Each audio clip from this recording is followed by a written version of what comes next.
На конференцијата за почнување на програмата на САД Вили Бранд за проширување на Европската Унија, која се одржа во Брисел, лидерот на опозицијата Венко Филипче порача дека македонската влада е пример за недостиг на стратегија во евроинтеграциите. Побара и помош од европските социјалдемократи да помогнат во процесот на проширувањето на Европската Унија.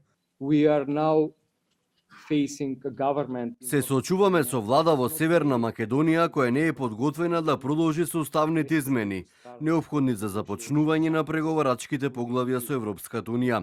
Македонската влада е пример за немање стратегија, особено во однос на прогресијата на евроинтеграциите.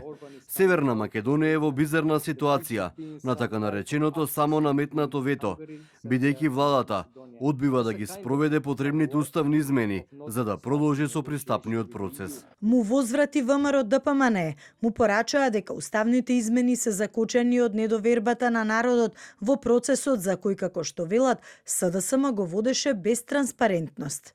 Ако денес сме заглавени во процесот, тоа е поради штетниот и непреговаран договор од 2022 година, потпишан токму од СДС, без внатрешен консензус и спротивно на јавното мислење.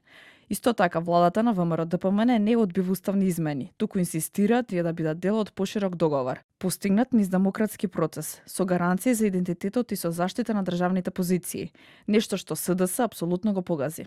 Македонија според преговарачката рамка од јули 2022 година има обврска да ги вметне бугарите во уставот за да ги продолжи преговорите со Европската Унија.